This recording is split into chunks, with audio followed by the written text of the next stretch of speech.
Bonjour tout le monde. Écoutez, j'espère que déjà vous allez bien. On est ravis de vous accueillir sur ce webinaire qui est consacré à la visibilité en ligne et dans lequel on vous présentera notre benchmark d'e-réputation qu'on a réalisé sur des enseignes de décoration comme Conforama et Maison du Monde. Donc je me présente, je suis Patrice, je suis responsable marketing chez Partout et aujourd'hui je suis accompagné de Clément qui est notre expert en SEO local. Bonjour à tous. Alors, déjà, est-ce que vous pouvez juste me confirmer que tout le monde entend bien, notamment Nicolas, avant que je me lance dans ma grande tirade? Parfait, all good. C'est bon. Allez, merveilleux. Écoutez, on est parti.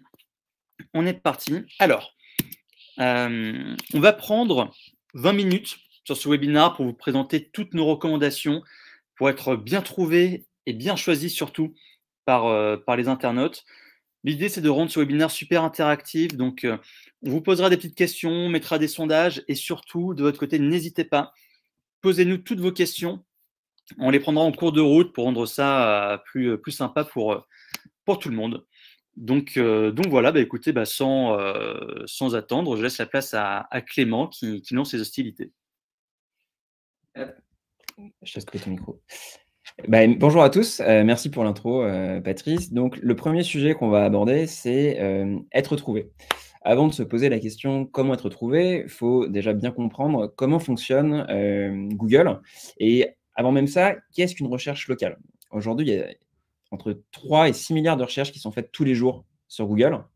Et parmi ces recherches, il va y en avoir 46%, donc un peu moins de 50%, un peu moins d'une recherche sur deux, qui va être une recherche de type local. Recherche locale, ça veut dire quoi? Ça veut dire que les utilisateurs vont chercher un établissement, un produit, un service avec une dimension locale dans leur recherche. Ce qu'il faut bien distinguer, c'est qu'il y a 3 types de recherches de type local qui peuvent être effectuées sur Google. Le premier type, c'est les recherches de type direct. Un utilisateur va chercher Leroy Merlin Beaubourg, donc il va rechercher directement un établissement, d'accord? Ça va directement témoigner la notoriété de l'établissement en question, et ça correspond à peu près 20% du volume de recherche locale qui sont effectuées. Ensuite, on va avoir les recherches de type marque. Recherche de type marque, je ne connais pas forcément le magasin dans lequel je veux aller. Par contre, je sais que je veux aller chez Leroy Merlin. Imaginons que je sois à Paris, je ne sais pas où est le Leroy Merlin le plus proche de moi, mais je vais taper sur Google Leroy Merlin Paris. Et là, ce qui va apparaître, c'est non pas une fiche d'établissement directement, mais c'est plutôt le pack local, donc cette carte qui arrive tout en haut de la page de résultats, sur laquelle je vais avoir 3 magasins Leroy Merlin qui sont disponibles.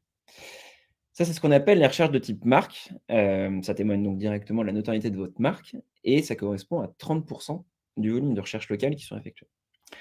Et puis le dernier type de recherche, c'est les recherches de type découverte. Ce qu'il faut bien avoir en tête, c'est que ce sont les recherches en fait, qui sont les plus concurrentielles. Ce sont les recherches, lorsqu'un utilisateur les fait, qui sont liées non pas à un magasin, non pas à votre marque, mais plutôt à un produit ou à un service de votre secteur d'activité. Je cherche un magasin de décoration, un magasin d'ameublement, un magasin d'électroménager. Sur ce type de recherche, qui correspondent à 50% des recherches qui sont effectuées de type local, je vais être en concurrence avec tous mes compétiteurs aux alentours. Et donc tout l'enjeu, il est de s'assurer que vous vous donnez toutes les chances et que vous faites toutes les optimisations nécessaires pour apparaître sur ces recherches de type découverte. Et donc pour y arriver, il faut aussi se poser la question de comment fonctionne Google. Et c'est là où on y arrive. Google, va y avoir différents types d'algorithmes, va notamment y avoir celui de SEO local. Ça n'a rien à voir avec celui de votre site web, c'est vraiment qu'est-ce qui peut être fait pour jouer sur la façon dont vos fiches Google My Business vont être mieux référencées. Il y a 3 grands facteurs, là vous ne les voyez pas tous. Il y a la géolocalisation. On ne l'a pas mis sur cette slide tout simplement parce que personne ne peut jouer dessus, c'est où est placé l'utilisateur au moment où il fait sa recherche ou quelle est la dimension locale qui va donner à sa recherche. Ensuite, il va y avoir la pertinence de votre fiche aux yeux de l'algorithme de Google. Et la pertinence, c'est plusieurs choses. C'est notamment dans quelle mesure est-ce que vos informations sont bien uniformes partout où vous êtes présent? Est-ce que votre nom, votre adresse, votre numéro de téléphone, vos horaires sont les mêmes sur votre site web, sur la fiche Google, sur Apple Plan, sur Waze, sur TomTom, etc., etc. C'est ce qu'on va appeler, nous, le data management, donc l'uniformisation de vos informations partout sur Internet. Bon. Ensuite, il va y avoir un autre sujet, toujours sur ce grand pilier de la pertinence, qui va être lié à l'optimisation de votre fiche. Est-ce que, aujourd'hui, vos fiches ont jusqu'à 10 catégories? Notamment dans votre secteur, vous pouvez renseigner jusqu'à 10, c'est d'autant plus pertinent d'en mettre un maximum. Plus vous allez renseigner de catégories, plus vous allez apparaître sur un champ élargi de requêtes. Je vous donne un exemple. Si vous êtes un magasin de matériaux de construction et que vous proposez des produits liés à la peinture, bah, si vous ne mettez que magasin de construction, pour toutes les requêtes qui chercheront un magasin de peinture, vous n'apparaîtrez pas.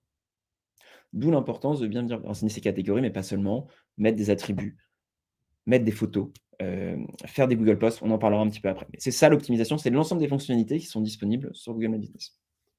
Et puis il y a un dernier grand pilier qui prend de plus en plus d'importance, c'est l'e-réputation. L'e-réputation, c'est ni plus ni moins que votre note, donc la note globale de vos établissements, le nombre d'avis qui viennent consolider cette note, votre capacité à répondre à un maximum d'avis dans un temps le plus court possible.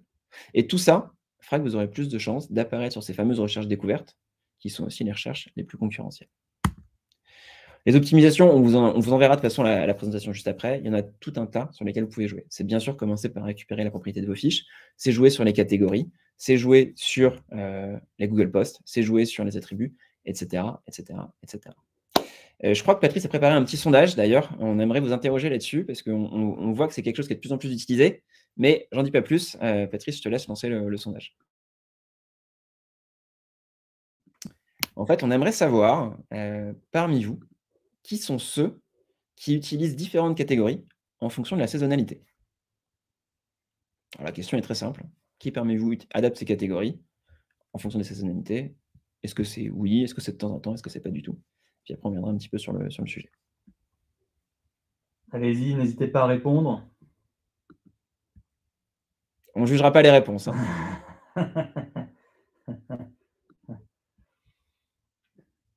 Alors, pour l'instant, en score, on a 60% qui n'adaptent pas du tout, 30% qui le font très bien, donc bravo, et 15% de temps en temps.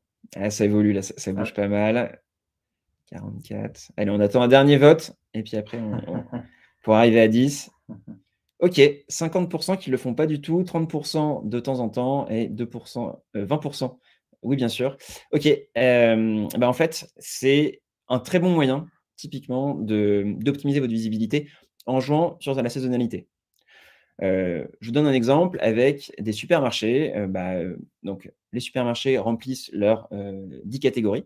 D'accord? Donc, hypermarché, magasin d'électroménager, boulangerie, bref, l'ensemble des catégories qui correspondent à l'activité qu'ils peuvent proposer.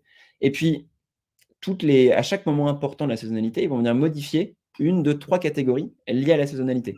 Par exemple, à la rentrée scolaire, c'est pertinent pour un hypermarché de venir renseigner qu'il propose également des fournitures scolaires et des fournitures de bureau. Quelque chose qui est beaucoup plus d'actualité à l'approche des fêtes de Noël, et c'est notamment le cas pour la plupart d'entre vous. Vous allez certainement proposer des décorations de Noël et peut-être vendre des sapins.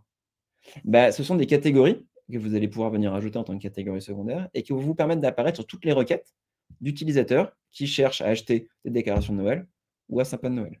Et c'est vrai aussi pour l'été, avec les produits cosmétiques, avec les crèmes, avec le maillot de bain. Bref, on peut jouer sur énormément de choses parce qu'il y a plus de 7000 catégories sur Google qui permettent de rentrer dans ce degré de finesse.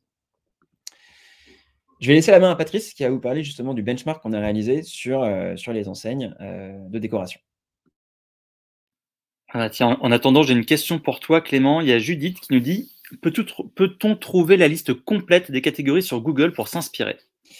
Alors, vous allez pouvoir la trouver sur différents sites. Le seul point, c'est que cette liste, elle évolue toutes les semaines. Aujourd'hui, il y en a plus de 7000. Donc, dès qu'un site va publier une liste, finalement, ça va finir par être obsolète. Le meilleur moyen, c'est de fouiller directement sur Google parce que Google va vous suggérer directement différentes listes disponibles.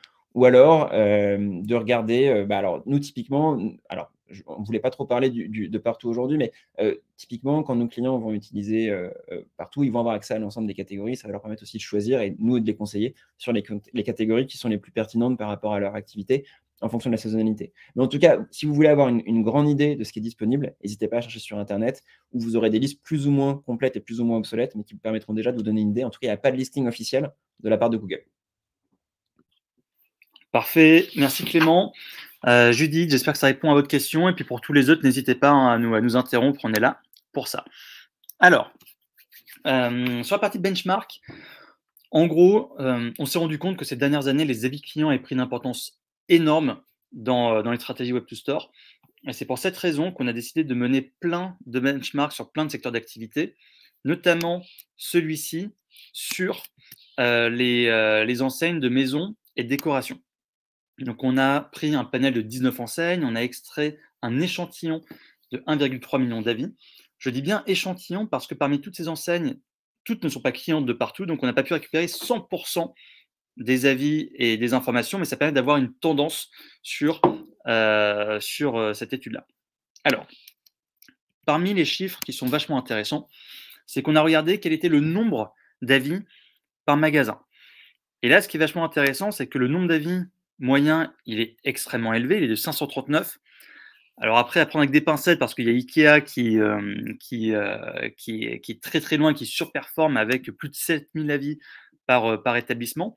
Mais même si on retire Ikea de la liste, il y a en moyenne 282 avis par établissement, ce qui est un super score. Ça montre qu'il y a une véritable activité. Les gens ont le réflexe de laisser des avis pour parler de leur expérience avec vos points de vente. Et j'ai envie de dire bravo un peu à toutes les enseignes qui sont en tête. Voilà, les Ikea, les Conforama, Jiffy, But et la Foire Fouille, c'est vraiment des super scores. Pour ceux qui sont en bas de classement, alors je vous rassure, je ne sais pas si là vous nous écoutez, je vous rassure, il n'y a absolument rien qui est perdu. Ça peut être très rapide de reprendre en main cette stratégie de réputation et de collecter beaucoup plus d'avis. Et c'est d'ailleurs Clément qui en parlera un peu plus tard dans la présentation. Concernant les notes, et c'est ça qui est intéressant, là, petite déception de voir que la moyenne un peu psychologique de 4 sur 5 n'est pas atteinte. On est plutôt sur une moyenne de 3,8 parmi les établissements. Là, ce qu'on remarque un peu sans surprise, c'est que ce sont les établissements qui ont le moins d'avis, qui ont les meilleures notes, parce que forcément, quand on n'a que 10 avis par établissement, ça peut être beaucoup plus facile d'atteindre des meilleures notes. Donc, prenons des petites pincettes pour des entreprises qui ont des milliers d'avis, qui ont des notes un peu plus basses. En revanche, il existe encore une fois plein de manières d'améliorer sa note. Comme disait Clément tout à l'heure en introduction, dans ce qui va nous permettre d'apparaître dans les meilleurs résultats de Google, ça va être un gros bloc d'e-réputation sur le nombre d'avis. Donc, ultra important d'obtenir un maximum d'avis pour apparaître dans les meilleurs résultats. Et de deux, ça va être la note. Donc, pour les enseignes qui sont en bas de classement, encore une fois, rien n'est perdu. Il existe plein de méthodes et de process à mettre en place pour solliciter les clients les plus satisfaits pour améliorer sa note et donc améliorer son référencement. Et encore une fois, c'est Clément qui en parlera juste après. Alors rapidement, parce que finalement, ce graphique est peut-être un peu redondant avec ce que je disais tout à l'heure, mais ici, ça nous permet d'illustrer très vite les enseignes qui ont moins de 10 avis par magasin. Donc forcément, ça reprend un peu l'inverse de ce qu'on a vu tout à l'heure. Donc des enseignes comme Olivier Desforges, forcément, ils ont 94% de leur parc qui contient moins de 10 avis. Donc là, il y a un gros boulot à faire. En revanche, des Ikea, des Jiffy sont déjà très bien placés et peuvent encore largement continuer à obtenir plus d'avis, mais ils sont déjà très bien positionnés. Maintenant, pour conclure sur ce benchmark, et ça, je pense que c'est la partie la plus intéressante, c'est que vous avez une mine d'informations. À l'époque, vous lanciez des enquêtes quantitatives, qualitatives auprès de vos clients, prospects, votre base, pour un peu connaître ce qui allait bien et moins bien chez vous. Là, désormais, de manière, je vais dire, gratuite, vous avez des milliers d'avis qui sont déposés sur l'ensemble de vos établissements que vous pouvez analyser. Vous pouvez donc analyser les motifs de satisfaction et d'insatisfaction par thématique. Donc, des thématiques que vous pouvez vous-même décider en disant voilà, ce qui est important chez nous, c'est de connaître les infos sur les vendeurs, les choix et les prix, mais aussi la livraison, patati patata. De voir quelle est la note moyenne au niveau national, quelle est peut-être aussi la note moyenne par magasin et suivre son évolution. Et c'est ça qui est intéressant, parce que par exemple, la livraison, on voit que la note n'est pas terrible, 2,4 sur 5, mais il y a peut-être une région ou quelques magasins qui s'en sortent beaucoup mieux. Et là, ce sera intéressant de voir comment ils s'y prennent, quelles sont les raisons, prendre ces bonnes pratiques, les appliquer de manière nationale et de suivre l'évolution.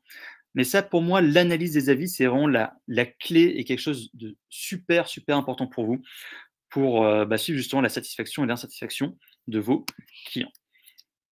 Donc voilà, j'ai fini avec cette partie benchmark et je laisse maintenant la parole à Clément pour savoir comment être choisi par les internautes.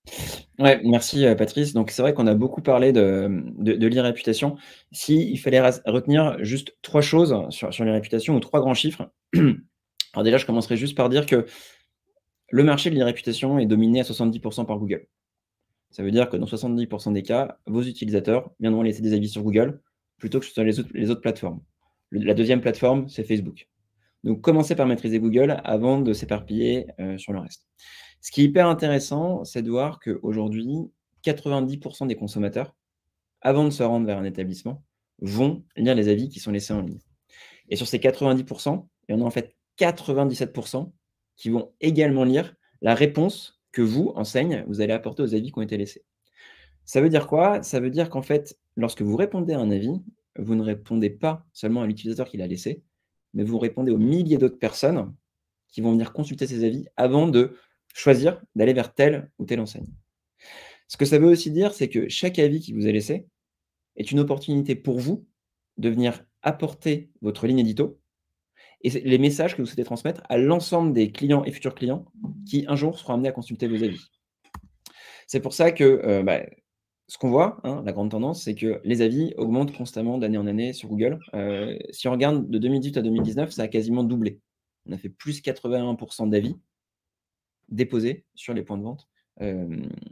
Alors, j'ai 30 000 points de vente, mais sur ces points de vente, quasiment x2. C'est là où se pose la question de comment faire pour aller collecter plus d'avis. Il y a différentes méthodes. Il va y avoir la méthode classique par email, et puis il y a des méthodes un peu nouvelles par SMS, par QR code qui vont permettre justement d'aller un petit peu plus loin. Pourquoi? Alors, un exemple avec le SMS. Un SMS, c'est 94% de taux d'ouverture contre 14 pour un email. L'autre point du SMS, c'est que ça va permettre de jouer sur l'instantanéité. Qu'est-ce qui fait qu'un utilisateur va laisser un avis? C'est une expérience positive et c'est s'assurer que vous l'avez sollicité dans l'instant le plus court après son expérience positive. Si vous allez chez le coiffeur et que votre coiffeur vous propose de laisser un avis dans la foulée du rendez-vous et que ça s'est bien passé, vous aurez plus de chances de laisser un avis que s'il laisse passer 1 heure, 2 heures, 3 heures à vous envoyer un email pour ensuite solliciter un avis. Donc le SMS est un excellent moyen de jouer sur l'instantanéité de l'événement et de l'expérience positive, au même titre que le QR code qui aujourd'hui, malheureusement, j'ai presque envie de dire, on est tous habitués à l'utiliser, ça revient un peu dans l'air du temps et donc c'est aussi un excellent moyen de permettre à vos magasins de diriger leurs clients, simplement en flashant un QR code, pour laisser, des avis et donc venir accroître le volume d'avis que vous avez sur vos fiches, mais également améliorer la note, de ces avis. Il y a d'autres canaux qui sont en train de s'ouvrir, vous l'avez peut-être tous vu. Maintenant, il est possible d'activer la fonctionnalité messaging directement sur vos fiches Google My Business. Le messaging, c'est quoi? C'est la possibilité pour l'ensemble des utilisateurs de communiquer directement avec vous et votre magasin depuis la fiche Google My Business.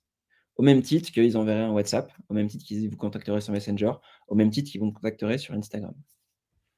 Ça veut dire quoi? Ça veut dire que le message est en train de devenir un nouveau moyen de communication et potentiellement un nouveau moyen pour le commerce conversationnel, on est à l'émergence de tout ça, mais un nouveau moyen de communication pour interagir en direct avec vos clients.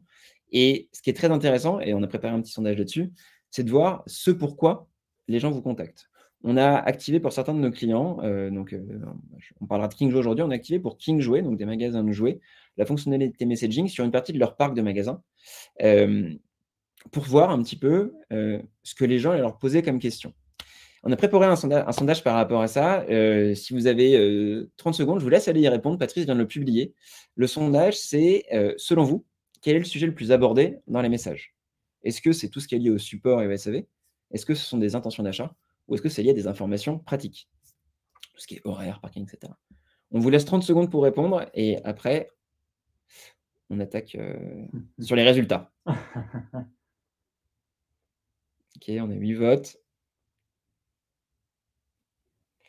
Oh mince, ils ont trouvé. Intéressant. OK, super intéressant, c'est très bon. Alors, nous, on était hyper impressionnés des résultats. Effectivement, 65% des messages qui ont été reçus par King Jouet sont liés à une intention d'achat. Ce qui est d'autant plus intéressant, c'est qu'on a fait, cette étude sur d'autres secteurs. Je pense par exemple au secteur automobile avec un de nos clients qui s'appelle Stellantis, l'ancien PSA Retail, donc la filiale de distribution, qui l'ont activé également sur une centaine de magasins de concessions. On retrouve exactement les mêmes résultats. 62% des messages qui ont été reçus par Stellantis sur leur centaine de concessions sont des messages liés à une intention d'achat. Ça veut dire quoi? Ça veut dire que non seulement le messaging devient un nouveau canal de communication pour vous, mais ça devient surtout un nouveau canal commercial. C'est que demain, vous aurez la possibilité et le potentiel de directement faire du e-commerce, vendre des produits au travers du message. Et ça boucle complètement avec les nouvelles attentes des consommateurs. Il y a une étude qui est parue l'année dernière qui explique qu'aujourd'hui, 62% des consommateurs préféraient communiquer avec leur enseigne de manière directe, type SMS, chat, plutôt que par email ou par téléphone. Donc la question à se poser aujourd'hui pour vous, parce que c'est vrai que c'est un nouveau canal qui vient d'être déployé cette année et ça peut faire peur, mais la question à se poser, c'est demain, lorsque les utilisateurs auront le choix, quel est l'impact, moi, enseigne, de ne pas avoir activé le messaging quand tous mes concurrents l'ont fait? Parce que in fine, ceux qui décideront, ce ne sera pas vous, ce seront les consommateurs. Et si les consommateurs voient que chez vos concurrents qui proposent des produits similaires, ils peuvent communiquer en direct par chat parce que ça fait partie de leurs nouvelles intentions d'achat, bah, ils iront plutôt vers ces magasins plutôt que vers vous. Donc c'est vraiment un sujet à prendre à bras-le-corps, sachant qu'aujourd'hui, Google vous laisse la possibilité de l'activer ou pas. Voyant comment fonctionne Google, on peut se poser la question dans 2, 3, 5 ans, sachant que c'est aussi une attente des consommateurs. D'ailleurs, vachement intéressant. Regarde Ouais. la remarque de Nicolas. De Stockomanie qui dit qu'ils ont aussi le même pourcentage chez eux sur leur Messenger, donc ça se confirme. Ok, super intéressant. Bah, au plaisir d'en parler ensemble, Nicolas, pour justement confronter les expériences. Et je vais laisser la main à Patrice, du coup, pardon, elle est un peu vite, sur la partie capitalisée. Parfait. Donc on arrive là en fin de présentation sur la partie capitalisée. On va faire un gros focus sur les Google Posts. Les Google Posts, on en parle depuis un petit moment parce que c'est dispo depuis 2017. Mais entre-temps, il y a eu beaucoup de choses qui sont passées. Alors déjà, juste pour remettre tout le monde sur le même niveau de connaissance. Donc les Google Posts, ce sont des bannières visuelles ou textes qu'on peut insérer dans les fiches Google pour communiquer sur des actualités locales. Ça peut être sur des offres spéciales, des ouvertures de magasins, des nouveaux produits ou dans le cas, lorsqu'il y a eu la crise sanitaire a éclaté et qui continue encore malheureusement maintenant, c'était aussi de rassurer les gens sur le fait de dire que l'établissement était encore ouvert, ou si au contraire était fermé exceptionnellement, si le masque était obligatoire, enfin, voilà, tout ce type d'informations. Et les grandes choses, les grandes évolutions des Google Posts, c'est que au-delà du fait d'avoir une belle communication locale qu'on peut mettre en avant avec voilà, un bel habillage, une belle photo et un call to action, c'est que désormais, tous les Google Posts sont disponibles en API. Donc vous pouvez maintenant, pour les chaînes de magasins, diffuser massivement ces Google Posts sur votre parc, ce qui n'était pas possible à l'époque où il fallait publier un Google Post par magasin et par fiche. Et surtout, et on vous donnera les chiffres derrière, on a maintenant des véritables impacts, on va dire des KPI, des indicateurs qu'on peut vous présenter sur l'impact des Google Posts. Et au-delà de ça, on voit aussi l'importance de cette prise en main de Google Posts sur des saisonnalités, notamment le Black Friday qu'il y a eu en novembre, ou tout simplement se préparer là au fêtes de Noël. Donc là, c'est un exemple ici qu'on vous montre avec Castorama sur le fait de publier massivement des Google Posts sur des grandes périodes d'achat pour mettre en avant des offres promotionnelles parce qu'il y a Black Friday, parce qu'il y a les fêtes de Noël, parce qu'il y a les périodes des soldes, parce qu'il y a Pâques. Enfin bref, c'est un peu la même idée tout à l'heure lorsqu'on parlait des catégories, c'est que de plus en plus, ces fiches d'établissement, il faut aussi qu'elles vivent dans les saisons et dans des périodes qui sont fortes pour vous. Parce que plus vous allez être actif sur vos fiches, plus vous allez envoyer un signal fort à Google qui va vous faire aussi remonter dans les classements et apporter encore plus d'interaction avec vos clients. Et on vous montrera quelques chiffres juste après, mais je vais laisser Clément intervenir sur un autre sujet qui est les justifications. Ouais, merci Patrice. Alors effectivement, les Google Posts prennent de plus en plus d'importance, d'autant plus que, comme l'expliquait Patrice, on peut les faire par API, donc on peut les automatiser, on peut les programmer et tout ça, ça permet de préparer sur l'ensemble d'un réseau l'ensemble des différentes échéances qui vont arriver et qui peuvent être pertinentes de communiquer à vos clients potentiels.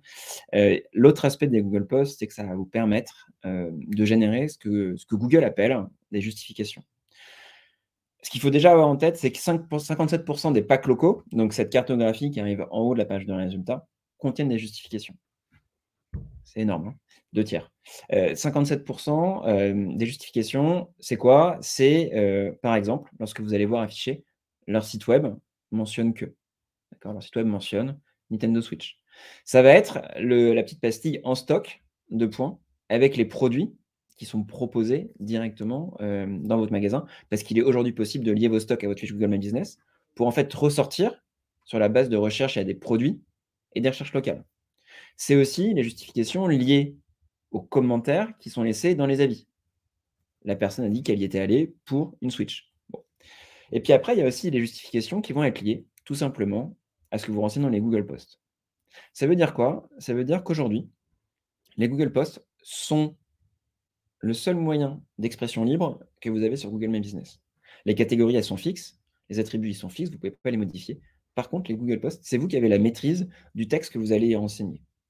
D'où l'intérêt d'en faire, surtout de se poser la question du texte que vous allez y mettre.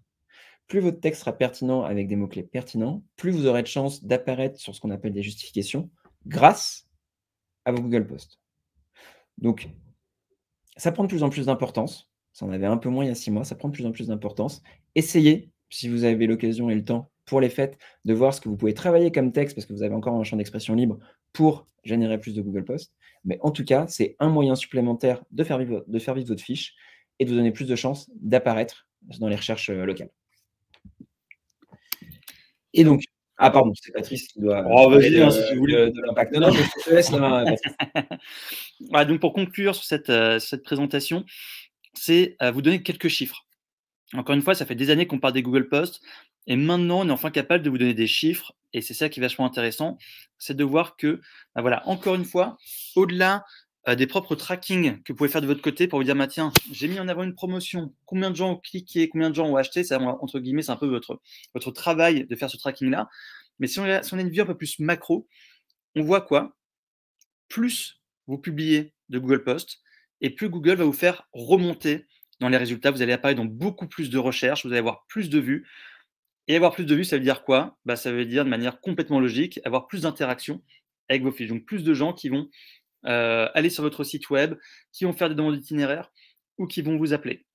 Donc les Google Posts ont un double effet d'un, de visibilité vraiment sur votre fiche pure, et de deux, sur le fait de pousser vos propres produits, vos propres promotions pour générer encore plus de business sur vos magasins. Et les stats qu'on voit là, donc c'est des stats qu'on a faites sur l'ensemble des clients qui testaient les Google Posts sur une période donnée versus l'année précédente où ils n'utilisaient pas les Google Posts. Et c'est vraiment impressionnant. Enfin, nous, en tout cas, on ne s'attendait pas à des stats aussi fortes que ça. Donc maintenant, avant d'arriver dans la partie questions-réponses, juste une toute petite, quelques petites phrases pour les gens qui ne me connaîtraient pas. Donc chez Partout, on aide les établissements à améliorer leur trafic web to store. On a une solution qui est basée sur 2 grands axes. Un axe de visibilité en ligne avec la partie, on va dire, de création de pages locales sur vos sites avec le store locator et la diffusion de toutes les informations de vos magasins sur un maximum de plateformes comme Google, Facebook et Waze. Et ensuite, un deuxième gros bloc d'e-réputation avec la récolte d'avis, la centralisation sur une seule interface pour que vous puissiez y répondre plus facilement et les analyser. Et le troisième bloc qui sort et qui sera annoncé officiellement en tout début d'année, c'est la partie messaging et commerce conversationnel. Voilà, donc on travaille avec plus de 400 clients dans une centaine de pays sur tout type de secteur d'activité. Et voilà, donc on en a fini avec cette présentation. Maintenant, voilà, on est 15-20 personnes là, on est une vingtaine de personnes aujourd'hui. On a plein de temps devant nous pour aborder plein de sujets, donc allez-y, posez-nous toutes vos questions. Que ce soit sur, je sais pas moi, les Google Posts, que ce soit sur, là j'ai mis un petit article sur les Local Surfaces parce que c'est quelque chose aussi de vachement important qu'on n'a pas mentionné dans ce webinaire sur le fait d'afficher les stocks de ces produits sur ces fiches Google. Enfin voilà, on est à votre disposition, on a maximum 30 minutes pour vous, allez-y. Angelina ouvre le bal. En général, c'est toujours la première question la plus compliquée et puis ensuite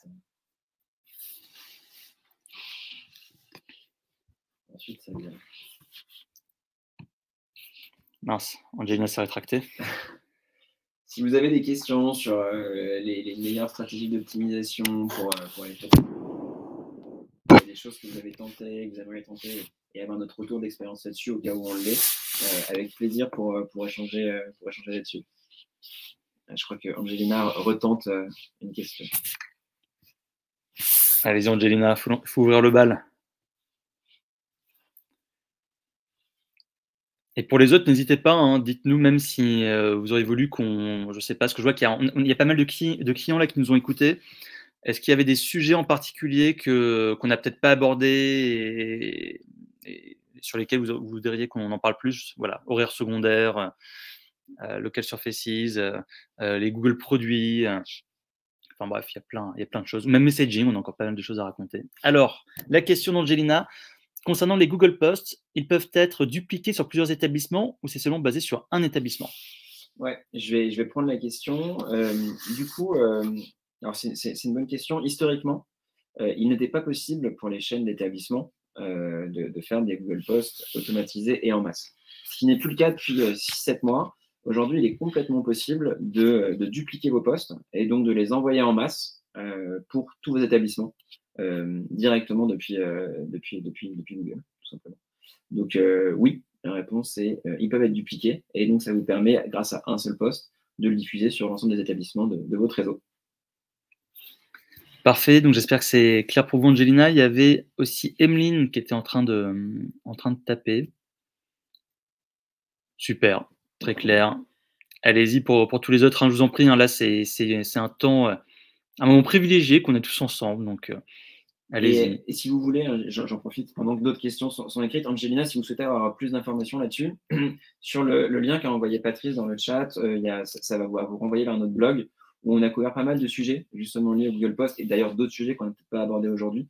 Donc, n'hésitez pas à aller le consulter. Et puis sinon, vous nous écrivez à Patrice ou moi et on sera un plaisir de vous répondre ou de rentrer dans le cas particulier que vous rencontrez. Parfait, nous avons Emeline. Sur Partout, est-il possible d'ajouter des produits? Alors, sur Partout, il n'est pas encore possible d'ajouter des produits pour la simple et bonne raison que l'API du côté de Google n'est pas disponible. Donc, pour le moment, c'est quelque chose qu'on ne peut pas faire. On pourra le faire l'année prochaine pour les menus, on pourra le faire pour les services, mais pour les produits, c'est quelque chose qui n'est pas disponible actuellement. Par contre, ce sur quoi on accompagne nos clients, je rebondis là-dessus, ce sur quoi on accompagne nos clients, c'est justement sur l'utilisation de Local Surface. L'intérêt de Local Surface, c'est de venir connecter vos stocks directement à votre fiche Google My Business, ce qui aura beaucoup plus d'impact que de mettre 1, 2, 3, 5 produits sur votre fiche Google My Business. D'accord? Parce que les clients auront en temps réel l'accès au stock disponible dans vos magasins. Et en plus, ce stock permettra d'apparaître au travers des justifications qu'on avait juste avant, parce qu'en fait, Google identifiera que dans tel magasin, vous allez vendre, par exemple, du matériau de cuisine particulier. Je prends l'exemple mobile pas du coup. Mais bref, on pourra faire le lien avec ce que vous proposez en magasin. Parfait. Y a-t-il d'autres questions? Parce qu'après, on ne va pas non plus vous faire rester pour rester. Donc, dites-nous s'il y a d'autres questions ou dites-nous voilà, si ça a été clair pour vous, si vous avez passé un bon moment. Donc, on vous enverra le replay, la présentation, bien évidemment. Et pour info aussi, en fin de semaine ou la semaine prochaine, je pourrais aussi vous envoyer la vidéo d'un événement qu'on a fait mardi dernier sur le messaging. C'est un événement qui dure 1 heure où il y avait justement les prises de parole de King Jouet, Stellantis et de Google. Donc c'était vachement intéressant. C'était un événement physique, donc on n'a pas pu inviter tout le monde, mais on a fait une captation vidéo et on pourra vous envoyer ce replay fin de semaine ou la semaine prochaine. Et avant de partir, s'il n'y a pas d'autres questions, on sera toujours curieux de savoir qui parmi vous a appris quelque chose aujourd'hui ou pas. D'ailleurs, ça nous permet aussi parce qu'on fait régulièrement des webinaires, ça nous permettra aussi de calibrer en fonction de vos réponses les prochains et de s'assurer qu'on adresse les bons sujets à chaque fois. Donc, n'hésitez pas, soit de nous dire simplement au revoir, soit juste voilà, de nous dire un petit peu si vous avez appris des choses.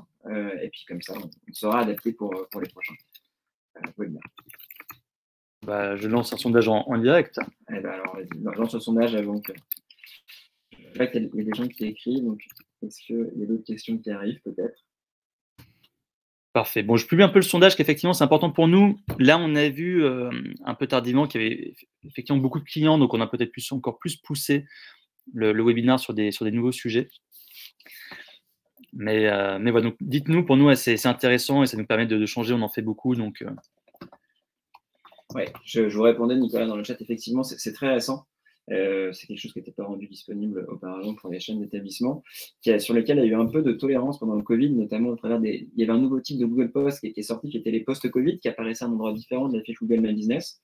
Et puis en fait, dans la dernière publication de leur API, il y a 6-7 mois, ils ont supprimé la mention comme quoi il était interdit de faire des Google Posts sur la chaîne d'établissement. Donc on est ravis parce que du coup, maintenant, il est possible de déployer au maximum. Et d'ailleurs, on le voit, il y a de plus en plus de Google Posts qui sont faits sur les chaînes d'établissement.